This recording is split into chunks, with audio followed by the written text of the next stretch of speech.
nueva clase de este jueves sobre el tema conceptos jurídicos fundamentales.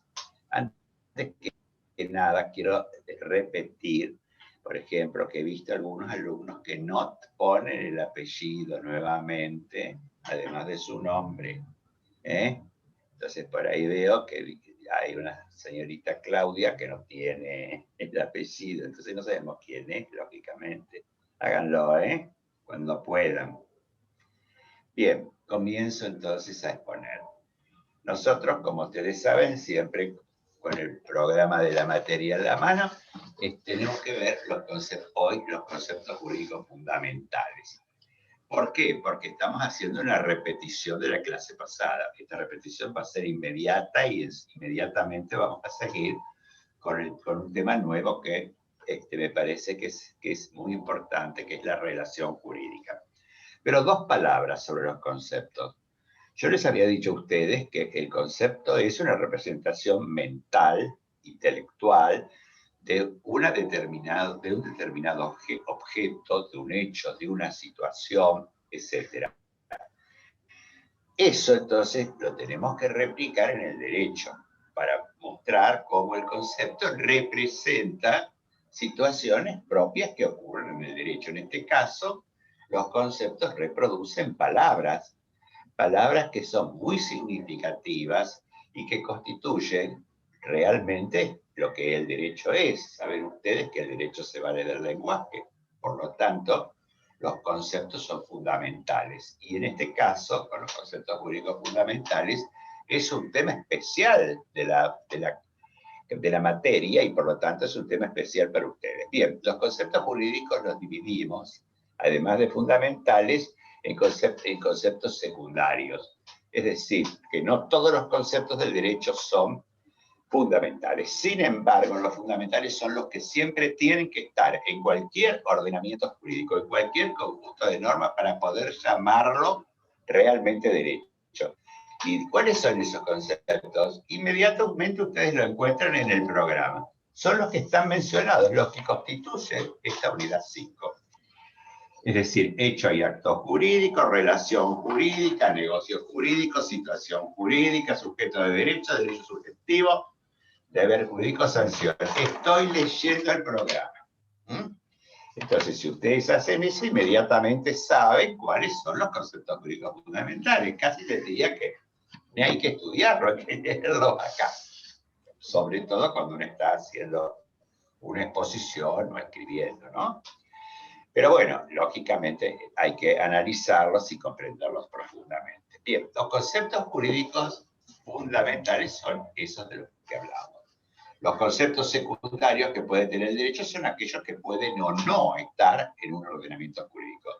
Por ejemplo, puede haber un ordenamiento jurídico sin sociedad anónima, puede haber un ordenamiento jurídico sin contratos de garantía, puede haber sin algún delito, etcétera, etcétera, etcétera. Y no pasa nada, sigue siendo un ordenamiento jurídico. Esa entonces es la distinción fundamental que quiero que ustedes no olviden. Bien, yo diría que uno de los conceptos jurídicos más importantes de los que estamos viendo son los que vimos la clase pasada, sin perjuicio que esos conceptos remiten a otros dos conceptos que son muy importantes, que son la relación jurídica y la situación jurídica. Así que ustedes, desde el concepto de hecho jurídico, que está en el artículo 257, a partir de ahí, ustedes van a tener una serie de enunciados conceptuales también, como que el acto jurídico va a ser todo acontecimiento que produzca el nacimiento, adquisición y extinción de ¿qué? De relaciones jurídicas o situaciones jurídicas. Estas 5 palabras, más la palabra acontecimiento, son esenciales en el acto, en el hecho jurídico, para definir el hecho jurídico, que ya saben que para eso tienen que concurrir al Código Civil en el artículo 257. También saben ustedes que esta unidad 5 está toda relacionada con el derecho civil. En realidad es una unidad que van a ver ustedes en la primera disciplina de civil que cursen el próximo cuatrimestre. Ahí se van a acordar porque van a volver a encontrar estos temas, por supuesto, mucho más ampliados, porque estos temas son en realidad del derecho civil y fundamentalmente de la parte general del derecho civil. Después nosotros dividimos los hechos jurídicos en naturales y humanos. Dijimos que los naturales eran los provenientes de la naturaleza sin intervención del hombre.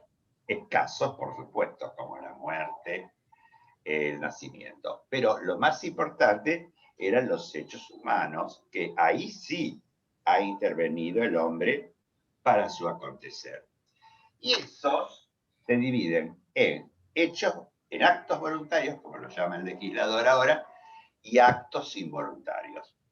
En Vélez Sarsfield, en el código anterior, llamaba hechos voluntarios, pero bueno, vamos a la denominación actual: actos voluntarios y actos involuntarios.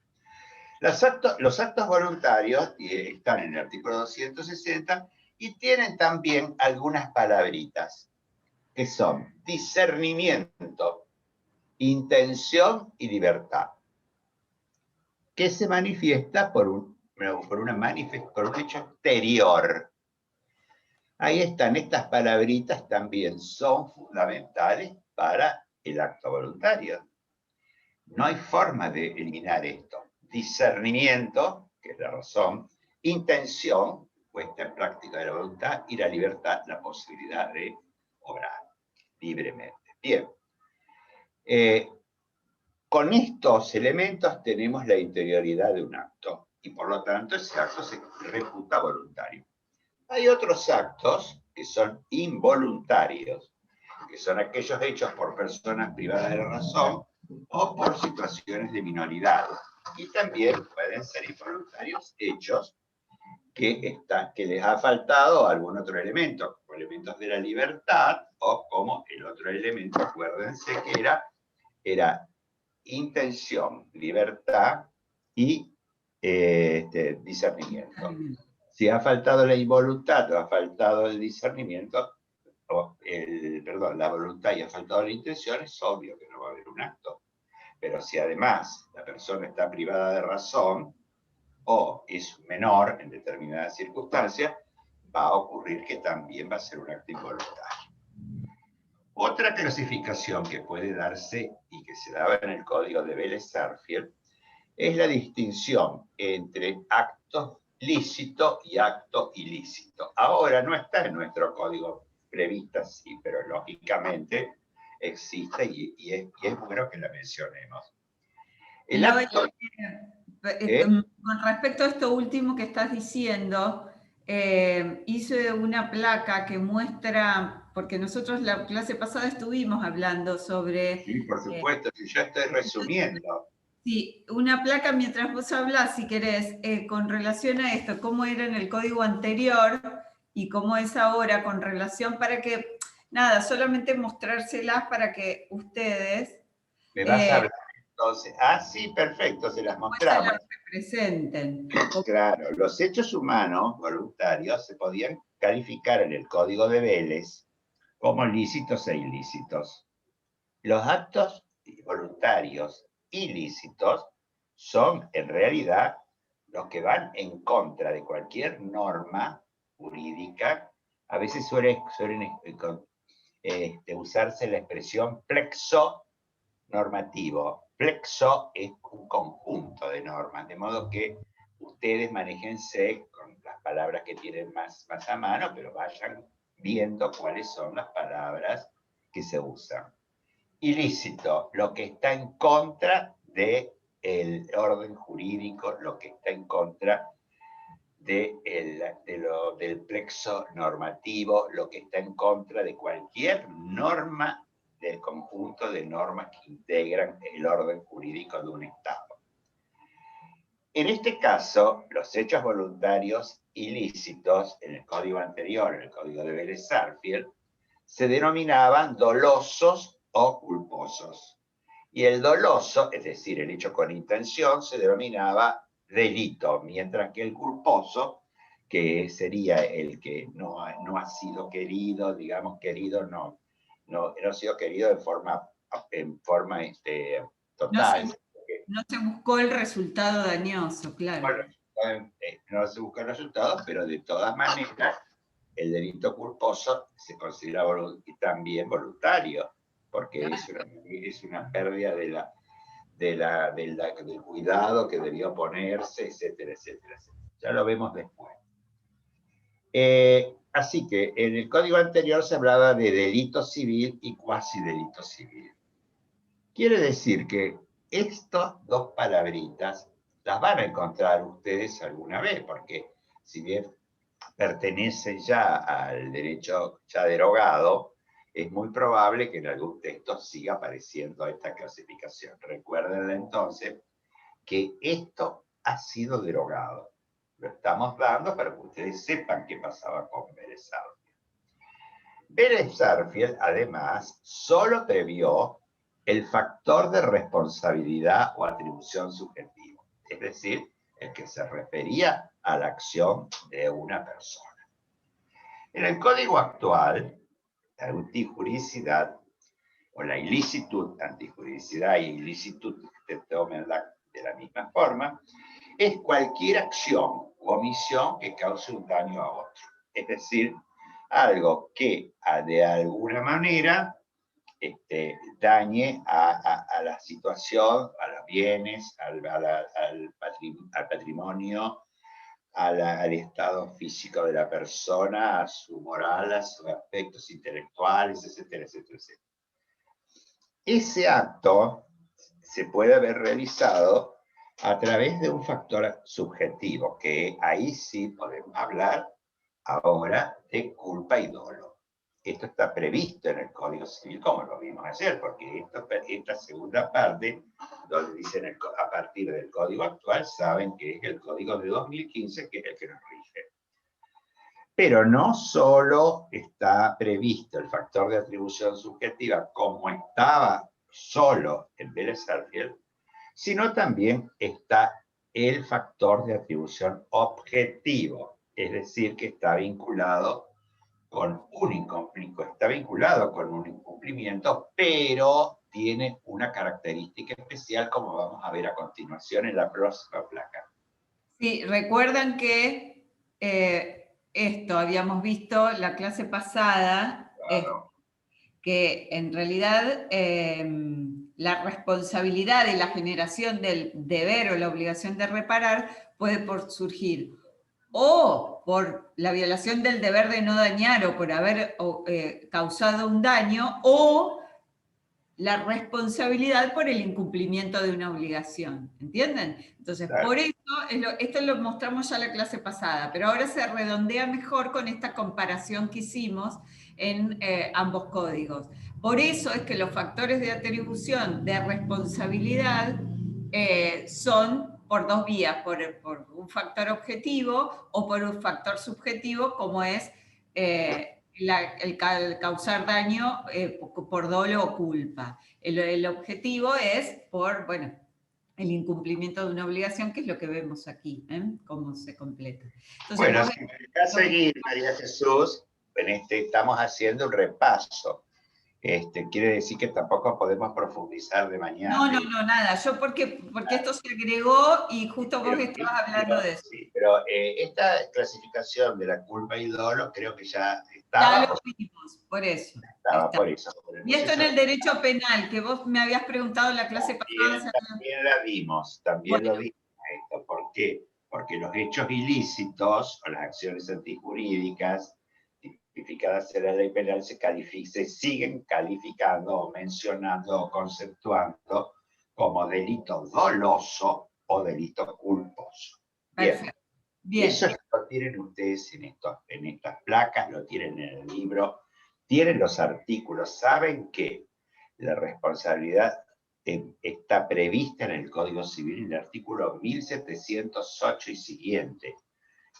Nos tuvimos que ir ahí, ¿por qué? Porque cuando hablamos de hecho jurídico ilícito, no nos queda otra que pasar al 1708 del Código Civil. ¿Comprenden? Sí. Ahora bien, fíjense que A ver acá. No, Ah, bueno, todavía. no, como No, dijiste que ya no, seguíamos. Sí, yo diría que vos le pongas a la relación jurídica en un minuto. ¿Por qué? Porque me falta hablar del acto voluntario lícito ahora. Recién Ajá. hablamos del ilícito. Bien, me falta hablar del lícito. El acto humano voluntario lícito. El acto humano voluntario lícito es el acto jurídico, ya lo saben ustedes muy bien. ¿Qué diferencia hay entre el hecho y el acto? El hecho es un acontecimiento. Recuerden ustedes, muy bien esto, mientras que el acto tiene por fin inmediato lograr los efectos jurídicos, que son los efectos jurídicos que están mencionados del mismo modo en la definición de hecho y en la definición de acto. ¿Qué es lo que cambia? El hecho es todo acontecimiento, mientras que el acto tiene por fin inmediato la adquisición, modificación, extinción de derechos y obligaciones o relaciones jurídicas y situaciones jurídicas. Además del acto jurídico hay el simple acto lícito, que es aquel simple acto en virtud del cual van a surgir la adquisición y modificación y extinción de relaciones y situaciones jurídicas, pero no porque haya sido el propósito de la persona que realiza el acto o que su fin inmediato haya sido la adquisición, sino resulta de esa situación. Entonces habíamos puesto el ejemplo del libro. Acá la persona que ha escrito un libro. Ustedes sacan esta placa, tienen muy bien todos los artículos que tienen que consultar en el Código Civil. ¿Por qué? Porque esta unidad, ya dije varias veces, que se vincula muchísimo con el Código Civil. El acto jurídico, sí quiero decirles que es la expresión más auténtica del principio de autonomía de la voluntad, en la medida que las personas pueden desarrollar sus propósitos u objetivos en la vida social a través de la realización de actos jurídicos. Cuando realizamos una acción en un derecho, estamos haciendo un acto jurídico. Entonces, por supuesto, tenemos que actuar siempre dentro de la normativa jurídica. Es decir, el objeto del acto siempre tiene que ser lícito. ¿Y qué pasa con el hecho o acto ilícito? El hecho o acto ilícito es un hecho jurídico, pero jamás un acto jurídico. Un hecho ilícito, por ejemplo, un accidente de tránsito que produce lesiones, es un hecho, no es un acto, porque no es realmente una manifestación tendiente a producir adquisición modificación, sino es un acontecimiento que ocurre y produce la adquisición, modificación o extinción de relaciones jurídicas o de situaciones jurídicas. Eso entonces tienen que verlo bien. Por ejemplo, un delito es un hecho ilícito, jamás puede ser un acto ilícito. Un acto jurídico. Yo ponía el ejemplo del farmacéutico que vende cannabis sativa y esa droga en la farmacia es legal. Voy y la compro, eso es un contrato legal, eso es un acto jurídico. Pero si compro la droga de la misma forma que la vende o parecida a la que la vende el farmacéutico, o la compro directamente en la esquina, entonces eso es un hecho ilícito. ¿Por qué? Porque es un acontecimiento, no es un acto voluntario lícito, y el acto jurídico es solamente el voluntario ilícito. ¿Qué hace? Produce la adquisición, modificación o extinción de relaciones y situaciones jurídicas. Lo mismo pasa con el simple acto, lo mismo pasa con el hecho jurídico. Siempre va a generar situaciones jurídicas o relaciones jurídicas, ya sea en su inicio, en la modificación durante su transcurso o ya sea en su extinción.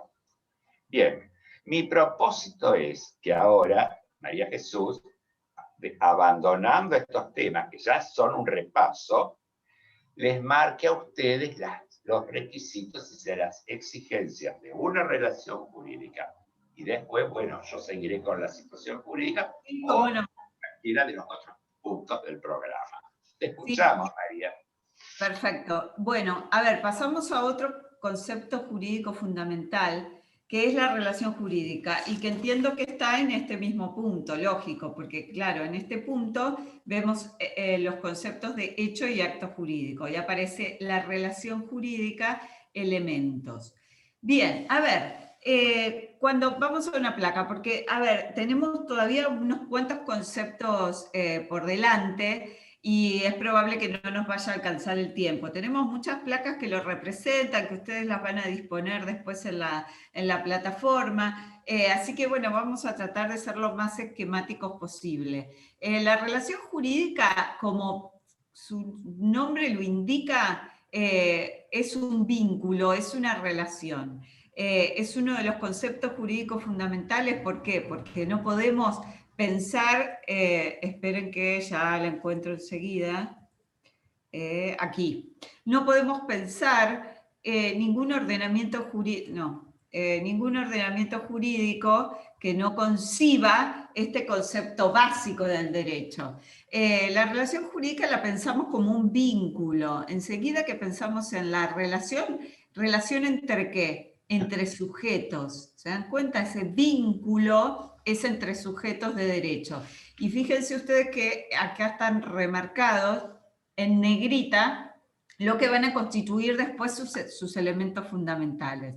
Que de ninguna manera, bueno, hay en la doctrina acuerdo absoluto en cuáles son los elementos, pero bueno, es interesante esta mirada en cuanto a sus elementos constitutivos. El vínculo es entre sujetos de derecho.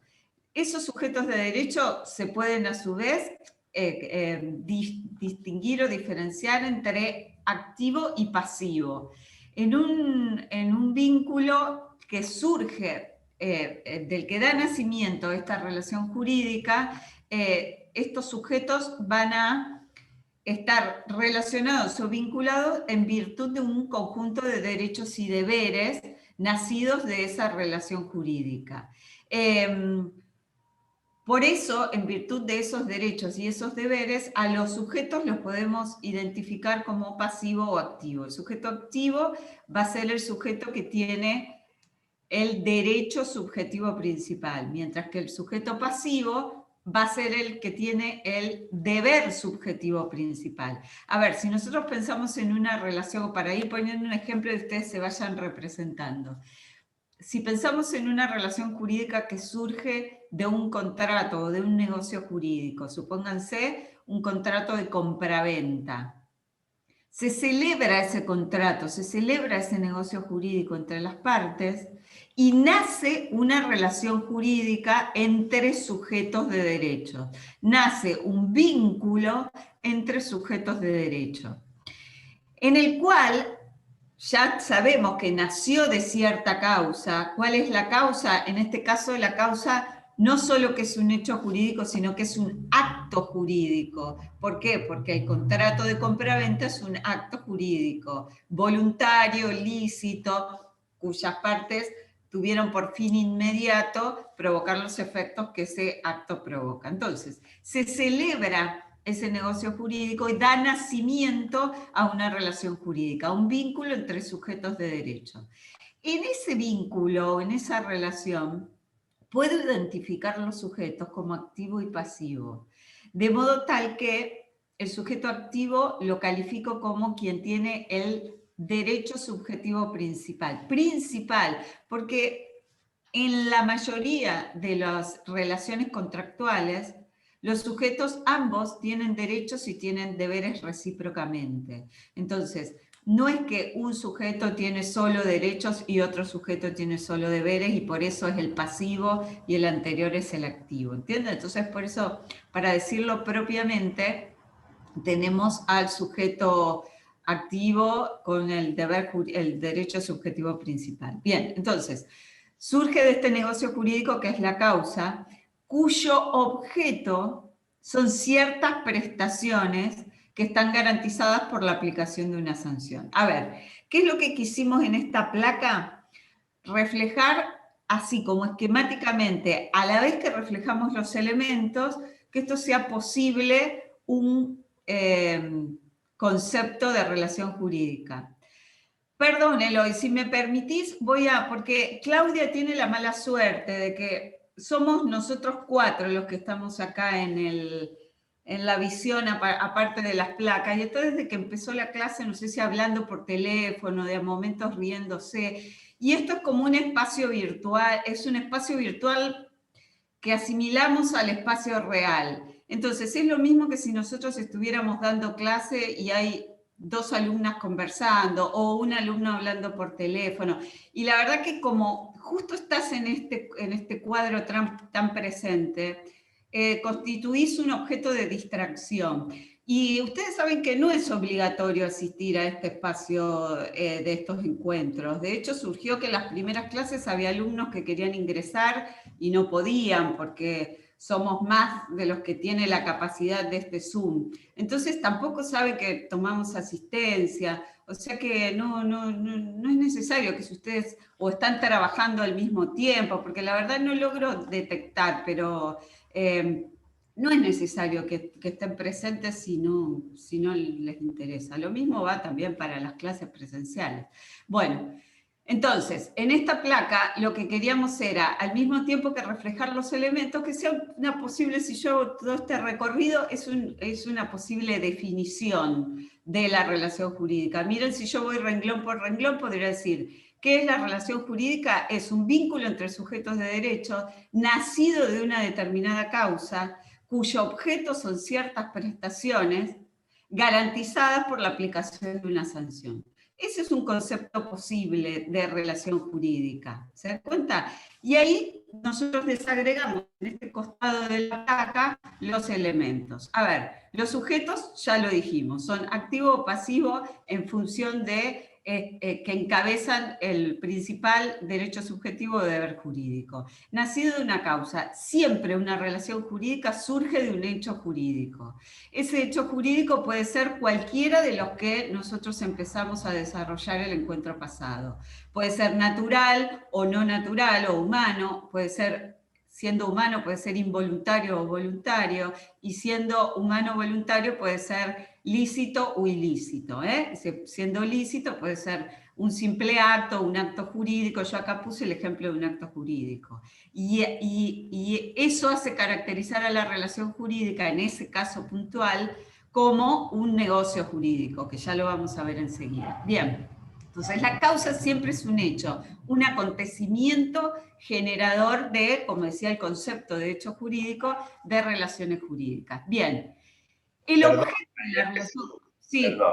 sí. Yo no estoy hablando, estoy viendo los chats de los alumnos. Sí. Hay varios que plantean que no tienen claro el tipo de los derechos subjetivos a cargo del activo y el deber jurídico a cargo del pasivo. Perfecto. Ahora lo vamos a ver con relación al objeto. Exacto, claro. Ahora con relación al objeto lo volvemos a ver, pero es muy fácil establecer cualquier ejemplo. En una compraventa, el activo, ¿quién va a ser? El que quiere recibir el dinero. Y el pasivo, ¿quién va a ser? Y a su vez va a ser, el activo es el que quiere recibir el dinero y el pasivo es el que tiene que entregar el dinero. Este ejemplo tiene también prestaciones recíprocas, es decir, va a ser activo el que va a entregar el dinero en cuanto que va a exigir la entrega de la cosa. Y a su vez, el pasivo en la compraventa va a ser el que tiene que entregar la cosa. Así que hay relaciones en que pasivo y activo se dan en forma recíproca y hay otras que no, lógicamente. Ahora, otra cosa que quiero aclarar es que el hecho jurídico está tomado ahí de una manera general, incorpora, ¿no es cierto?, al acto jurídico. ¿Por qué? Porque tanto el hecho como el acto son los que van a crear las relaciones jurídicas, inclusive el simple acto. Así que hasta el hecho ilícito va a crear una relación jurídica, porque es un hecho jurídico. ¿Eh? Entonces, ahora que vamos a ver las prestaciones, que son el objeto, es decir, las prestaciones son los derechos subjetivos y los deberes jurídicos. Exactamente. A lo mejor, María Jesús, el problema vino de usar la palabra principal. Claro, sí. Porque es pena ahora que toda relación jurídica tiene un deber jurídico principal o un derecho subjetivo principal. Es cierto que fue correctísima tu explicación, porque siempre hay un derecho y un Por deber. supuesto, pero ahí se generó la La confusión. palabra principal me parece que es la que Puede genera ser. confusión, pero de todas formas, si ahora lo repetimos en relación al objeto. Perfecto. Porque ustedes fíjense que aun cuando nosotros pensamos en que si el contrato de compraventa es una de las partes entrega una cosa a cambio de una suma de dinero, no es que ahí se quedan el deber jurídico y el derecho subjetivo, que es la cosa por el precio. Hay un montón más de derechos y deberes que surgen de ese contrato. ¿Entienden? Ustedes ya lo van a ver mejor. Pero no es que en un contrato oneroso, bilateral, hay una parte que tiene el deber y la otra parte tiene el derecho. La que tiene el deber también tiene derechos. Por ejemplo, la que tiene el deber en un contrato de compraventa es el comprador, que es el que tiene el deber principal de pagar el precio, pero tiene un montón de derechos, que se le entregue la cosa en el estado prometido, en el lugar prometido, que no se interfiera en el uso de la cosa, que se le entreguen toda la documentación si es un bien registrable a los fines de que pueda registrar a su nombre. Un montón de derechos tiene. También el que tiene el deber subjetivo, el deber jurídico principal. ¿Se dan cuenta? A eso me refería. Bien. Entonces, acá siempre me gusta hacer esta aclaración. Cuando hablamos del objeto, venimos que la relación jurídica es un vínculo entre sujetos nacido de una determinada causa, cuyo objeto son ciertas prestaciones. El objeto de la relación jurídica no es la cosa, esta es la aclaración que quiero hacer, que acá se ve claramente, pero es un error común en los estudiantes a veces, quizás por responder rápido, no sé, referir como que el objeto de la relación es la cosa. Hay un montón de relaciones que no tienen ninguna cosa. De hecho, hay relaciones de familia en la que el nacimiento es un hecho jurídico de orden natural, no humano. Y fíjense si no será ese hecho un hecho generador que da nacimiento a una relación jurídica. Bueno, dar nacimiento a un conjunto de derechos y deberes de los sujetos. Bien, ¿qué dirían ustedes? ¿Cuál es la cosa? Si ustedes identificaran al objeto de la relación con la cosa. En un contrato de compraventa asocian a que el objeto de la relación es la cosa que se vende. Tampoco lo es, ¿entienden? Es el conjunto de derechos y deberes que tienen los sujetos en esta relación. Y esas a las que llamamos prestaciones, ese es el objeto de la relación jurídica. Y esas prestaciones pueden consistir en tres modalidades: en dar, hacer o no hacer. Prestación de dar, que consiste en entregar una cosa; una prestación de hacer, que consiste en la realización de una acción; o una prestación de no hacer, que consiste en abstenerse de la realización de una acción. ¿Está? Bien. Y todo esto, al ser una relación jurídica, está ganando una sanción, o sea, respaldado por el ordenamiento jurídico. Bien. Bueno, con esto redondearíamos el concepto de relación jurídica. Ustedes después en las actividades tienen invitación a construir ejemplos. Por eso les digo, las actividades dan una vueltita más a este proceso de adquisición del conocimiento. El hecho de que ustedes tengan que generar un ejemplo de relación jurídica, identificar los elementos allí, conceptualizarlos, ya les genera la necesidad de sí o sí entender y no repetir, digamos, de alguna manera lo que se lee. ¿Se dan cuenta? Bueno, pero por otro lado, el concepto de hecho jurídico refería a la situación jurídica. Acá hicimos esta placa solamente así sintética, ¿no? Recuerdan que cuando decíamos hecho jurídico es todo acontecimiento que puede producir el nacimiento, modificación o extinción de relaciones o situaciones jurídicas. Bueno, ¿qué son las situaciones jurídicas? Precisamente el conjunto de relaciones, derechos y deberes de la persona. Cualquier persona que yo la observe estáticamente, yo puedo describir su situación jurídica. Describo la situación jurídica de una persona, de las relaciones en las que, las relaciones jurídicas en las que está involucrada como sujeto y el conjunto de derechos y deberes que ella tiene. Esa situación jurídica puede ser fundamental o derivada. La situación jurídica fundamental tiene que ver con el estado de la persona. ¿Qué significa? No es lo mismo ser mayor de edad que menor de edad. No es lo mismo ser una persona que tiene hijos o no. Ser una persona que es profesional y está colegiado o no. Ser alumno o ser profesor. ¿Se dan cuenta? Tiene que ver con el estatus de la persona. Esa posición o que proviene directamente del estado de la persona muestra un cúmulo de relaciones, derechos y deberes de la persona. Y las denominamos situación jurídica fundamental. Por otro lado está la situación jurídica derivada, que consiste en la totalidad de las relaciones en las que el sujeto puede intervenir en función de su situación jurídica fundamental.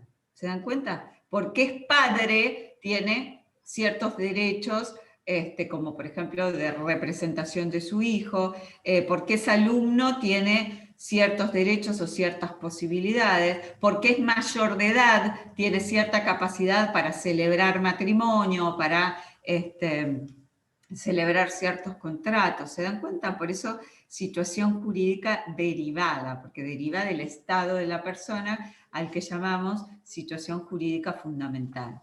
Bueno, después no sé qué seguimos con otro concepto que es el de sujeto. No sé, Eloy, ¿cómo te parece que sigamos en relación al 15, 20 minutos que nos quedan? Bueno, yo, si te parece, paso a sujeto y lo damos bastante rápidamente con el código. Perfecto.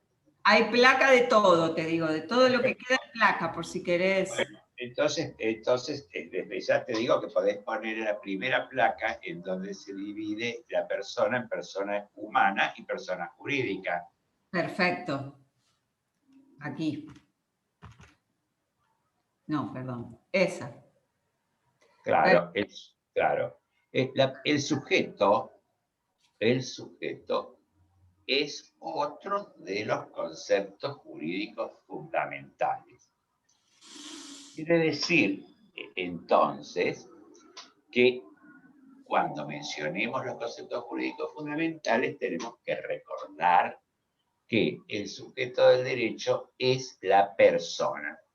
Y la persona, tenemos la persona humana y la persona jurídica. Ambos entonces van a ser posibles creadores de derechos y obligaciones. Entonces, comenzando por la persona humana, ustedes ya lo vieron porque en el capítulo 3 la definimos y recordamos que el artículo 19 se manifiesta que la persona nace, la existencia de la persona comienza desde la concepción. Ya le habíamos dicho a ustedes que la concepción en el código de Vélez-Sarsfield decía en el seno materno. Hoy ya no lo dice, sino que dice simplemente concepción. Y cómo la concepción se puede provocar ahora, en la actualidad, mediante técnicas de reproducción humana asistida, quiere decir que si el nacimiento se ha producido, y entonces, claro, si se ha producido, veo los chats y me interrumpo, pero bueno, prometo no mirarlos más. No, deja. No. Ah, Pero sí, después, perdón. Quería mirar el chat. miren ustedes los chats y después me cuentan. Así yo no me interrumpo. Bueno, sigo con la persona. La persona humana, ustedes ya la vieron, la estuvimos viendo en el tema 3, donde hablamos del concepto de Boecio, donde hablamos de la dignidad de la persona humana como un elemento más importante para el derecho y donde descansa la existencia y la justificación misma del derecho. Entonces, no hay ninguna duda en ese sentido. También saben ustedes que la persona humana puede adquirir derechos aún antes de nacer, siempre que nazca con vida. Y nacer con vida implica estar separado del seno materno mediante el cordón umbilical, como científicamente hacen los facultativos para tener una persona en el mundo. Si la persona nace con vida, adquiere esos derechos. De todas formas, si nace con vida, tiene una vinculación inmediata con sus padres. ¿Entienden? Ahí ustedes también, si quieren, pueden ver el comienzo de una relación jurídica que va a haber entre un niño después y sus padres. Bien. El tema de la persona jurídica es distinto, porque la persona jurídica no es natural, sino que es un conjunto de personas. Un conjunto de personas que tiene un fin común y que se asocia. Por eso se define como entes a los cuales el ordenamiento jurídico les confiere aptitud para adquirir derechos y contraer obligaciones para el cumplimiento de un objetivo. Los objetivos de una relación jurídica son inmensos. Siempre tienen que ver en las personas jurídicas el sentido asociativo, inclusive, que está relacionado con el derecho a asociarse, que está establecido en la Constitución, el derecho. Bien, las personas jurídicas se encuentran definidas en el artículo 141, como están viendo aquí, y son creaciones del ordenamiento jurídico, vale decir, creaciones del Estado. Son entonces personas jurídicas, esos entes que tienen una autoridad, que tienen un grupo de personas que va a realizar los objetivos, que tienen un objetivo, que suelen tener un patrimonio o tienen un patrimonio. A veces se reúnen para fines patrimoniales, pero también pueden reunirse por otros fines, o otros fines extra patrimoniales, humanísticos, etc. Bien. Pero yendo al Código Civil, vemos el artículo 145 que establece las clases. Pero si pasamos al 146, vamos a ver que empieza a decirnos que las personas jurídicas que pueden ser públicas o privadas, pues son las personas jurídicas públicas. Si ustedes lo pueden ver en el código, ahora lo están viendo en esta placa, son el Estado Nacional, las provincias. Fíjense cómo va mostrando siempre entes: Estado Nacional, provincias, la ciudad autónoma, los municipios, las entidades autárquicas y otras organizaciones constituidas a las que el ordenamiento jurídico atribuye ese carácter. Esas son las públicas. Y luego están los estados extranjeros. Los estados extranjeros, las organizaciones a las que el derecho internacional público reconozca la personalidad jurídica y toda otra persona constituida en el extranjero cuyo carácter público resulte de su derecho a reparo. Faltaría acá la Iglesia Católica, si no me equivoco. Está abajo de todo, no sé si se alcanza a ver. No se alcanza a ver. Bueno, no importa, pero ustedes ya cuando lean el código van a ver que la Iglesia Católica, representada por el Sumo Pontífice, con sede en el Vaticano, Y todas las diócesis parroquias son personas jurídicas públicas. Apareció ahora la Iglesia Católica. Sí, al ponerlo grande se ve que la parte de abajo no No alcanzaba. salía. Bueno, no importa, pero estaba el hecho de que comenté que faltaba la Iglesia Católica. Sí. Entonces, la Iglesia Católica está allí por un tema vinculado con la historia y con el sentido Reconocimiento. religioso que tuvo nuestro país. Y hoy día está también establecida en la Constitución de 1853 el sostenimiento del culto católico apostólico romano, en su artículo 2, de donde deriva que sea considerada la religión oficial.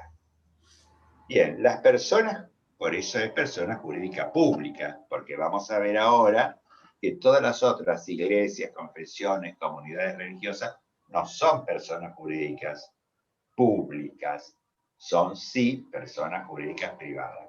¿Las vemos? Sí. En el artículo 148 se mencionan. Fíjense que son siempre la idea de la sociabilidad, lo que es realmente la previsión del artículo 14 de la Constitución Nacional de asociarse con fines lícitos para realizar y buscar un objetivo común. Eso ocurre con las sociedades, con las asociaciones civiles, con las simples asociaciones, con las fundaciones, con las iglesias que no son la Iglesia Católica, con las mutuales, con las cooperativas, con consorcios de propiedad horizontal y toda otra contemplada por el Código y cuyo carácter se establece o resulta de su finalidad y normas de funcionamiento. Fíjense cómo está prevista la intervención del Estado cuando dicta las normas para establecer quiénes son las personas jurídicas privadas. Esto de alguna manera es una visión que está derivada directamente del derecho. No podemos nosotros ahora ingresar en cada una de estas situaciones. Claro. De tiempo. Es lo mismo que nos pasó recién cuando no entramos en la clasificación de las normas. Perdón, en la clasificación de los actos jurídicos. No entramos tampoco. Lo hicimos voluntariamente, pero ahora tampoco vamos a entrar a establecer que es una fundación, que es una simple asociación, que es una entidad autárquica que está mencionada. Pero bueno, de las entidades autárquicas rápidamente podemos decir que es un patrimonio separado del Estado, pero vinculado con el Estado, con sus finalidades, y por lo tanto los ejemplos pueden ser el Banco Central de la República Argentina, porque siempre preguntan de entidades autárquicas. Las otras no son tan difíciles, ¿no es cierto? Porque las sociedades pueden ser las sociedades que tienen un fin patrimonial. Las asociaciones civiles, por ejemplo, simples asociaciones, pueden ser un club de fútbol, que su principal función no es justamente la patrimonial, sino es una función de bien común destinada a privilegiar el deporte, a privilegiar la salud y el bienestar de las personas. Otra manera de crear, se le subió la cámara, pero... No, pero estás bien. Pero igual se me veía. Sí, sí. No, dice que se ven los libros nada más. Bueno, está bien, porque muchos de esos libros les vendrían muy bien a ustedes. Bueno, y ya me vinieron bien a mí. Sí. Bueno, les sigo contando entonces, las fundaciones, por ejemplo, son un patrimonio que se coloca con un fin de bien común, como por ejemplo la Fundación Carlos Monzón o la Fundación Favaloro.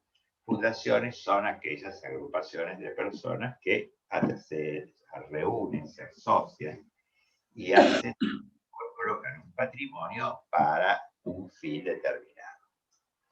Las iglesias, las confesiones, las comunidades, las entidades religiosas son todos los otros grupos religiosos que no son la Iglesia Católica. Las mutuales, ustedes la conocen como las cooperativas, son instituciones vinculadas con créditos, con bienes a las personas, como los actuales de las distintas agrupaciones, de trabajadores, de empresarios, etcétera, las cooperativas de crédito, de beneficios de personas, de seguros, etcétera. Luego, el consorcio de propiedad horizontal, que es el grupo de personas que tiene una unidad, es propietario de una unidad en una propiedad horizontal. Acá me dicen el cual de todas esas entre el autárquico. El autárquico entra en las públicas. Claro. A ver, yo lo voy a señalar aquí. Entidades autárquicas. Ahí está. Las entidades autárquicas entran en las públicas. Por supuesto que el Estado Nacional, las provincias, Buenos Aires, la ciudad autónoma, los municipios, las entidades autárquicas, son de carácter público. Fíjense que siempre son agrupaciones, porque el Estado Nacional es una agrupación de personas que saben ustedes que es la población del Estado. Al mismo tiempo, el Estado Nacional tiene autoridades. Al mismo tiempo, se rige por una constitución. Al mismo tiempo, tiene fines, objetivos, valores para cumplir, para realizar. Eso iba a decir, Eloy. Esta definición que nosotros vimos, y ya invocaste vos hace un ratito, engloba a todas las personas jurídicas. Claro. Públicas y privadas. O sea, todos son entes a los cuales el ordenamiento jurídico les confiere aptitud para contraer derechos y obligaciones, para el cumplimiento de sus objetivos, sea el Estado, sea la Iglesia Católica, sea una cooperativa, sea el consorcio de un edificio. Todos tienen en común en que son entes, están compuestos por personas humanas, se agrupan con una finalidad, desde el Estado hasta una cooperativa, ¿entienden? Se agrupan con una finalidad, están reconocidas por el ordenamiento jurídico, actúan por representantes, tienen un patrimonio, tienen una estructura jurídica, ¿entienden? Entonces, todo este concepto es para todas. Después están las clases, públicas o privadas. Y, bueno, sobre todo de las privadas, bueno, la característica es que en función de la ley van a asumir distintas manifestaciones, de lo que se llama tipos o formas, con leyes especiales, requisitos para su constitución. Bueno, va a variar. Nosotros no pretendemos que ustedes, pero sí que puedan enunciar cuáles son las personas públicas, cuáles son las privadas, y que tengan una idea de, bueno, que no es lo mismo una sociedad, por ejemplo, una sociedad anónima que una fundación. La distingue fundamentalmente que una sociedad persigue un fin de lucro. Todas persiguen un fin, como vimos en el concepto. Ahora, las fundaciones no tienen un fin de lucro, aunque consigan un lucro con su actividad, tienen un fin altruista, cultural, deportivo, religioso, bueno, etcétera. ¿Entienden? Entonces, que ustedes sepan lo que es una cooperativa, sepan lo que es una asociación, sepan lo que es una mutual. Nadie les va a pedir requisitos fundamentales porque esos van a tener las materias correspondientes para estudiarlo. Pero acá nosotros estamos estudiando el concepto básico fundamental, que es la persona jurídica. El concepto que está en todos los ordenamientos jurídicos. Después, cada ordenamiento reconoce distintos tipos de personas y ya eso sí es particular de cada ordenamiento, ¿entienden? Entonces, bueno, esas nociones generales, por supuesto, los atributos, que toda persona tiene un nombre, un domicilio, un patrimonio, un objeto, como lo dice la definición, una duración, bueno, ¿entienden? Bueno, estas cuestiones generales en relación a la persona jurídica. Bien. Bueno, entonces esto también va a ser materia de derecho civil de la primera parte. Claro. Nosotros lo único que hacemos es exponerlo para que ustedes cuando ingresen a la disciplina ya tengan un cierto conocimiento. Ahora nos quedaría, según mi entender, hablar de derecho subjetivo y deber jurídico y la sanción. La sanción como elementos de gran importancia. Entonces, acá si querés, hablas vos del derecho subjetivo y el deber jurídico, y yo paso y hablo de la sanción después. Bueno, a ver, rápidamente, el derecho subjetivo nosotros ya desde nuestro primer encuentro invocamos esta idea tan fundamental en el derecho, cuando solamente en nuestras primeras aproximaciones pensábamos en uno de los usos posibles que tenía el término derecho. ¿Recuerdan ustedes? Y entonces dijimos, hay un uso que implica usar la palabra derecho en un sentido subjetivo, no como sentido objetivo que nos hacemos referencia a normas, sino un sentido subjetivo, que yo pueda decir, tengo derecho y me estoy refiriendo a ciertas prerrogativas o facultades del sujeto. Por eso el sentido subjetivo era, ¿recuerdan? Derecho como facultad, cuando lo veíamos entonces. Bueno, y dijimos, bueno, es el derecho como facultad del sujeto de exigir de otro un determinado deber.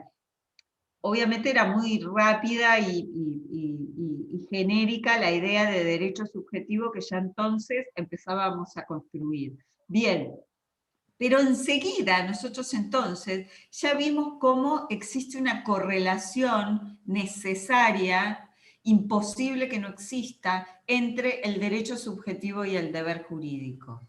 Y lo remarcamos luego en la característica de la bilateralidad de las normas jurídicas, y decíamos, siempre que existe un sujeto con un derecho subjetivo, hay otro con un deber jurídico. Siempre que encuentre un sujeto con un deber jurídico, habrá otro que tiene la facultad de exigir que ese sujeto cumpla con el deber jurídico. ¿Entienden esa correlación? Bien, entonces, de alguna manera, estos dos conceptos jurídicos fundamentales o conceptos básicos del derecho, el derecho subjetivo y el deber jurídico, deben trabajarse de este modo. Bien, acá lo que la placa refleja, por supuesto que es un tema que da como para profundizar muchísimo, pero ¿qué es lo que refleja esta placa? Es interesante porque muestra estas tres como dimensiones del derecho subjetivo, o cómo uno puede pensar al derecho subjetivo. Lo puedo pensar como pretensión, y así es un poco como lo pensamos en ese entonces en el tema 1, como la facultad de una persona de exigir que frente a quién o qué, de otro el cumplimiento de un deber. Por ejemplo, el que vendió la cosa y la entregó, exigir del comprador el pago del precio convenido. Y eventualmente la imposición de una sanción si ese deber no se cumple. ¿Me siguen? Como venimos hasta acá, como pretensión de exigir el cumplimiento de un deber a un sujeto determinado. Por ejemplo, la contraparte de un contrato. O facultad de exigir de otras, ya sujetos indeterminados o genéricos, el cumplimiento de deberes también genéricos. Como vamos a ver en la placa siguiente, hay derechos subjetivos que son privados, absolutos o relativos. En el primer caso, cuando el derecho subjetivo se puede exigir frente a un sujeto determinado, ese derecho se llama relativo, pero hay derechos subjetivos absolutos y esos pueden exigirse frente a la totalidad de los individuos. Supónganse, hay un derecho subjetivo que tiene cada sujeto de la integridad física, por ejemplo, y de no ser agredido. ¿Quién es? ¿Hay un único sujeto determinado que tiene el deber jurídico correlativo? No, van a ser sujetos indeterminados con los que yo me vaya cruzando en la vida. ¿Se dan cuenta? Y que tienen el deber de no agredir, no causarme un daño, respetar mi integridad física. Bien, entonces como pretensión. En segundo lugar, lo puedo pensar al derecho subjetivo como libertad. ¿Por qué? Porque el derecho subjetivo también implica que el sujeto tiene facultad, prerrogativa, libertad precisamente, de realizar todo acto, hecho que no esté prohibido. Eso incluye su esfera de intimidad o no, mientras eso no esté prohibido, implica un derecho subjetivo en esta dimensión. Y finalmente, como poder de realizar, tiene bastante que ver con el anterior, poder de realizar todo acto jurídico para el que se tenga capacidad.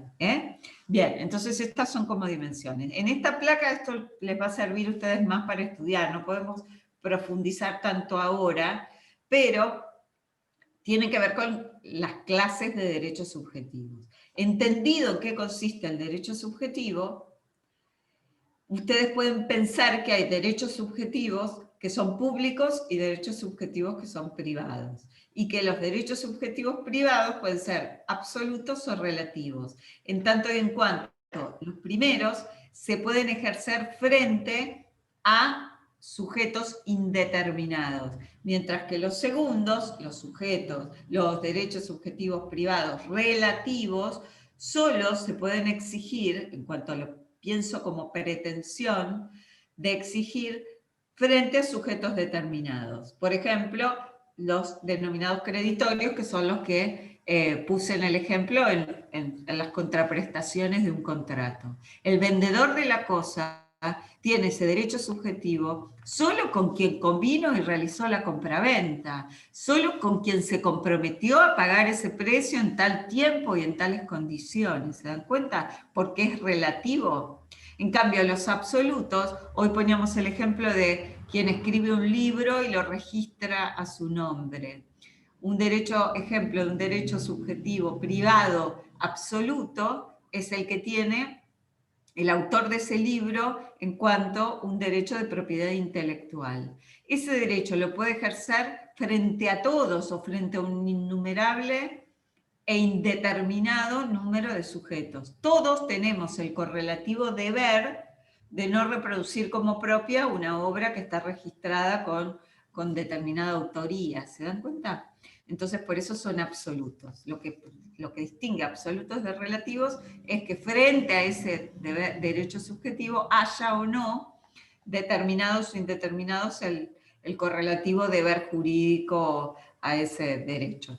Bueno, no sé con qué seguimos acá con la sanción. No sé si Eloy querés agregar algo o... No. Lo que quiero decir, y que es un poco agregar, porque, por ejemplo, este tema de la clasificación de los derechos subjetivos está perfectamente en la bibliografía.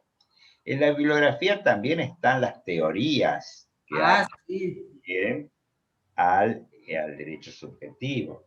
Entonces, esas teorías también forman parte de los estudios de ustedes. El hecho que nosotros no la vemos en este momento es porque consideramos primario dar lo que damos. Los otros lo consideramos secundarios.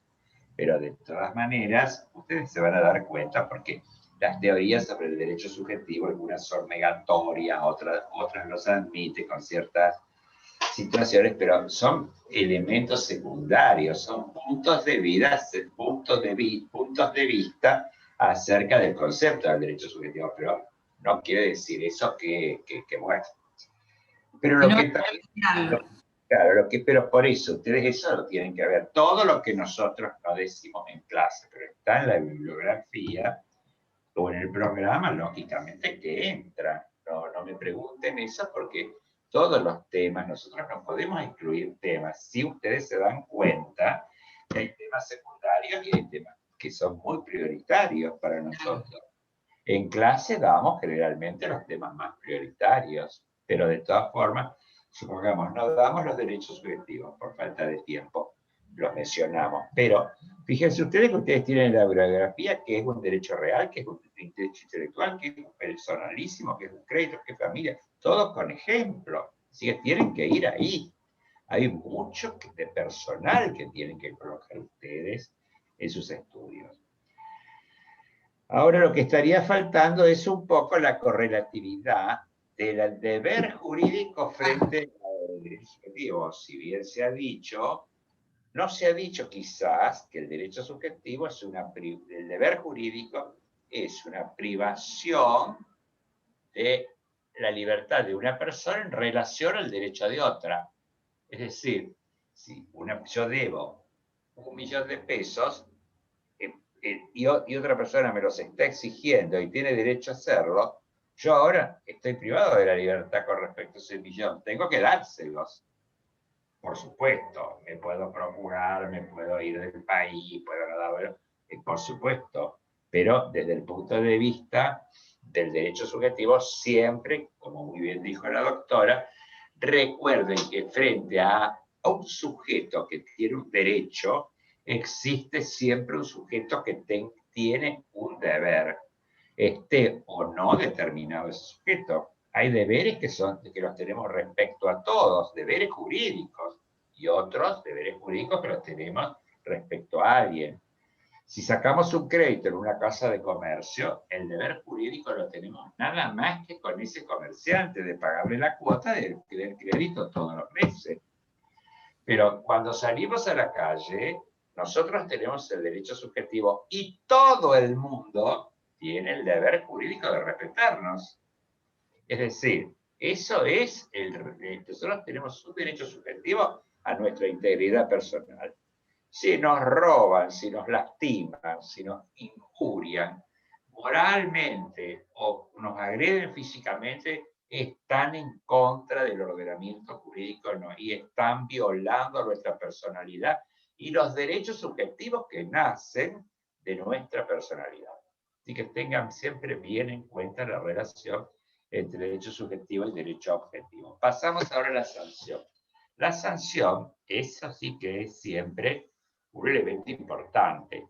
Fíjense que lo hemos definido desde cuando vimos la estructura de la norma y hemos hablado siempre de la sanción.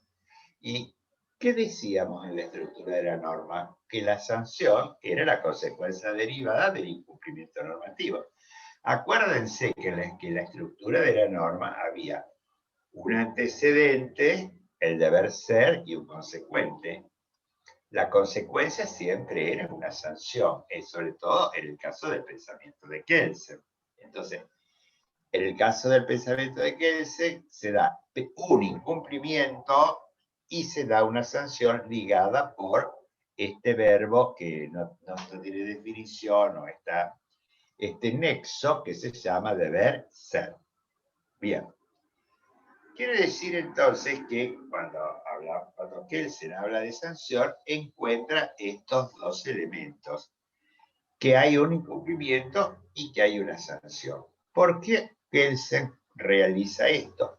Porque Kelsen concibe el derecho como una técnica de motivación social. Entiende que la gente está motivada a obrar como consecuencia de que frente a un obrar ilícito, va a haber una sanción. Con lo cual, la técnica de motivación es amenazarlo con una sanción para que realice la conducta debida. Entonces, la sanción va a aparecer como ese elemento tan importante que tiene el derecho de ser una consecuencia de un incumplimiento normativo o de una falta o de un elemento que de alguna manera está contradiciendo al orden jurídico. ¿Cuáles son las exigencias de la sanción? La sanción está siempre impuesta por autoridad, debe ser siempre impuesta por autoridad competente. Normalmente las autoridades competentes para poner sanciones son los jueces, es el Poder Judicial. Ahora bien, a veces hay sanciones menores que pueden realizar los municipios o el Poder Ejecutivo provincial o nacional, cuando encuentra, por ejemplo, supongamos, en el caso de una fiesta clandestina, la sanción inmediata es que la gente se retire y también que se coloque una faja. Bueno, luego va a venir una sanción pecuniaria seguramente, pero esa sanción pecuniaria siempre va a estar impuesta por un juez. ¿Por qué? Porque las autoridades competentes para poner sanciones no son la policía, ni el Poder Ejecutivo, ni los municipios, sino son los jueces, el Poder Judicial. De allí la importancia enorme que tiene el Poder Judicial como poder del Estado. Otra cosa que hay que tener en cuenta, que siempre la sanción va a surgir porque ha habido una conducta incumplidora. Es decir, como decía Kelsen, Si hay un incumplimiento, va a surgir una sanción. El cumplimiento siempre es una conducta que reúne las condiciones de voluntariedad, es decir, una conducta que se ha producido con discernimiento, intención y libertad. Es decir, es una conducta que voluntariamente ha ido contra el ordenamiento jurídico.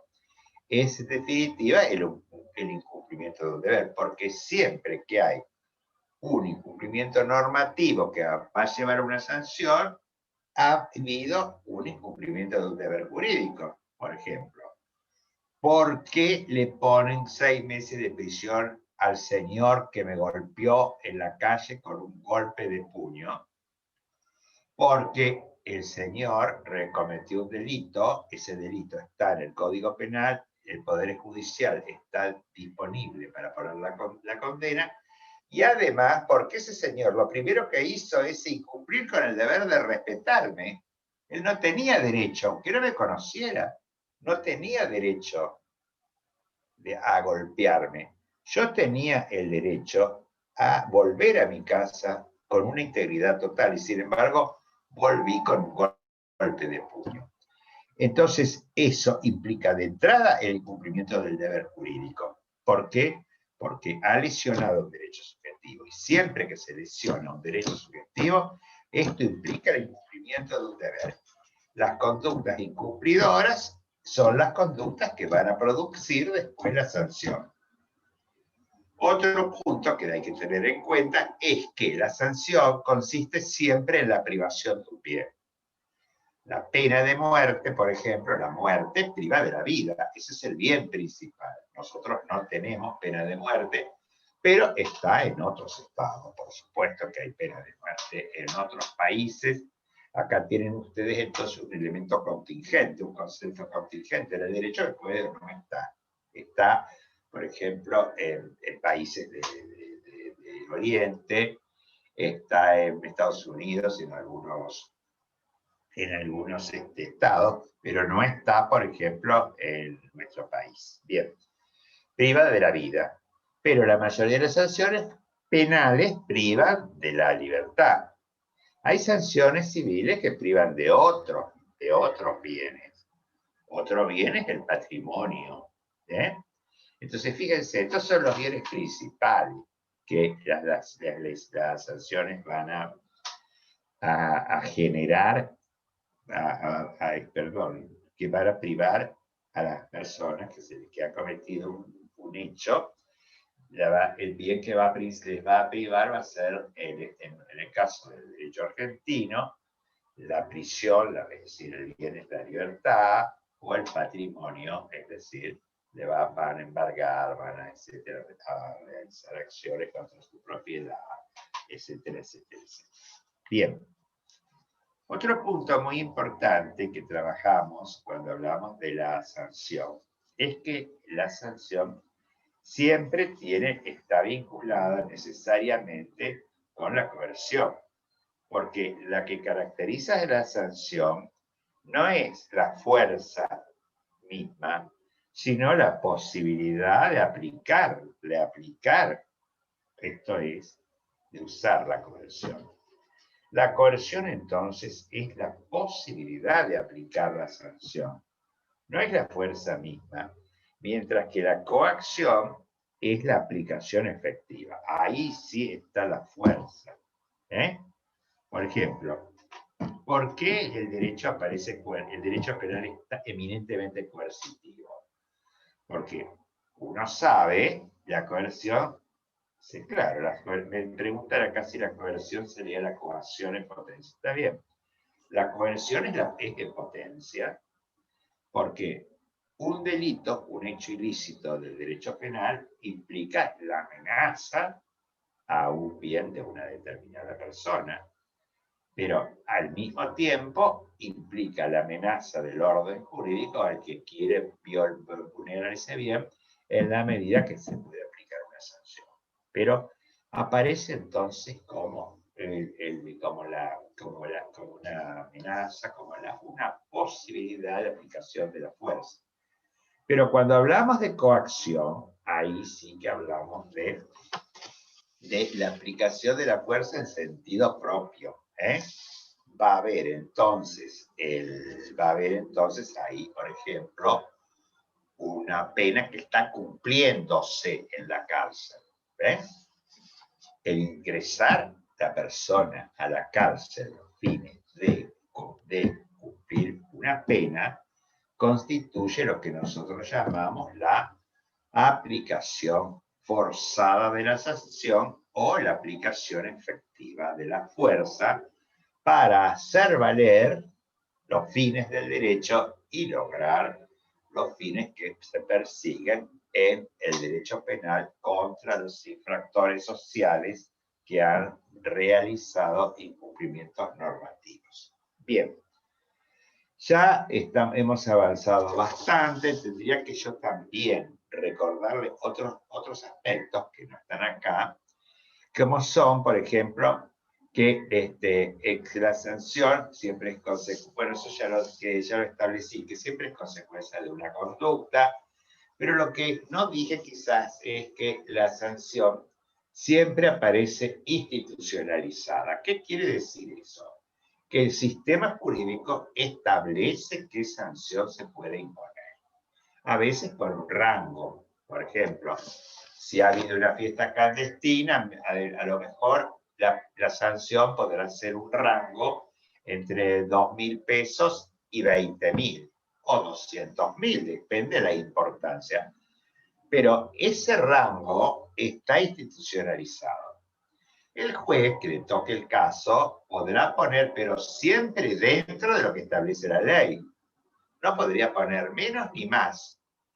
El juez no puede apartarse de lo que dice la ley. En principio debe cumplir la ley. El sentido de la justicia es que el juez cumpla la ley y que las sanciones se impongan. Por supuesto, hay muchos matices que vamos a ir viendo cuando veamos interpretación y aplicación del derecho. Hay matices, hay cosas importantes que decir sobre este tema, pero por ahora ustedes tienen que decir que el juez tiene que cumplir la ley. Eso es un principio de cualquier conversación que tengamos sobre el derecho. Ahí puede haber, ya les he dicho, algunos matices. Bien, pero lo que me importaba destacar es que la sanción está siempre institucionalizada. Quiere decir que está establecida siempre en el orden jurídico y que las autoridades que le imponen no pueden ni aumentarla, ni bajarla, ni establecer otra, no.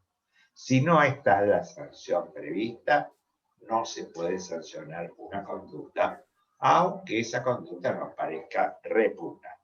Bien, ya he mencionado en algunos momentos que existen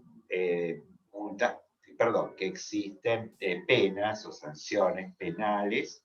Las sanciones penales las llamamos penas, y existen también sanciones civiles. Entre las sanciones civiles, cabe recordar fundamentalmente la ejecución forzada, que se le impone al deudor, y las consecuencias que derivan de su incumplimiento, que puede ser un resarcimiento, una indemnización, etc. A veces la ejecución forzada no se puede poner, porque, por ejemplo, si un pintor nos ha pintado nuestra casa por su negligencia, ponerle la ejecución forzada, es decir, que la pinte, puede quedar peor después la casa. Entonces nosotros no queremos un resarcimiento porque me hizo perder tiempo, nos hizo esperar. Una indemnización, ¿no? Tiene que pagar una indemnización porque no hizo el trabajo de pintura a debido tiempo como se debería. Pero podría también, en algún caso, la ejecución forzada verse como una sanción civil. También el resarcimiento, la indemnización, a veces las inhabilitaciones también. Pero el penal, vamos ahora, las sanciones son la multa, la reclusión, la prisión y la inhabilitación. No está la pena de muerte. Más que nada, entonces acuérdense de la sanción que consiste en la privación de la libertad, que es la prisión, la que consiste en la privación de algún tipo de habilidad o título que tenga la persona, como es la inhabilitación. Por ejemplo, si un médico comete un delito con una mala praxis, se lo inhabilita en su matrícula por un determinado número de años, según lo que establezca el Código Penal, la ley. Bien, y por supuesto ustedes saben que las penas están establecidas, como les digo, en el artículo 5 del Código Penal. Bien, por último, las sanciones pueden ser también sanciones premiales, es decir, aquellas por las cuales el legislador promociona una situación a través de lo que se dice una pena, una sanción premial, a los efectos que se cumpla un determinado objetivo. Por ejemplo, si se dice, bueno, no se va a cobrar el impuesto X al que haya pagado el año pasado perfectamente y sin ningún tipo de postergación. Entonces, eso es para producir que este año también paguen todos, para lograr que el año que viene tengan algún tipo de excepción por haber sido un buen deudor. Bien, yo, María Jesús, dada la hora, creo que no podemos seguir. No sé si vos querés algo y si no, agreguemos nuestros saludos. Bueno, nos encontraríamos el lunes que viene. Hay una sola aclaración que les voy a hacer, que modificamos entre el lunes y hoy, tiene una pequeña modificación las placas, así que ahora voy a borrar el archivo de las diapositivas y ponerlas actualizadas. Hay un par que en las anteriores no estaba, así que por las dudas, les digo, esta comparación que hicimos en el código anterior y el actual, una plaquita más agregada. Así que, bueno, cuando las miren, vuélvanlas a abrir a partir de ahora, que voy a poner ese archivo actualizado. Eso bueno, quería que... muy bueno. Así es. Nos vemos el lunes entonces. Bueno, hasta el lunes. Adiós.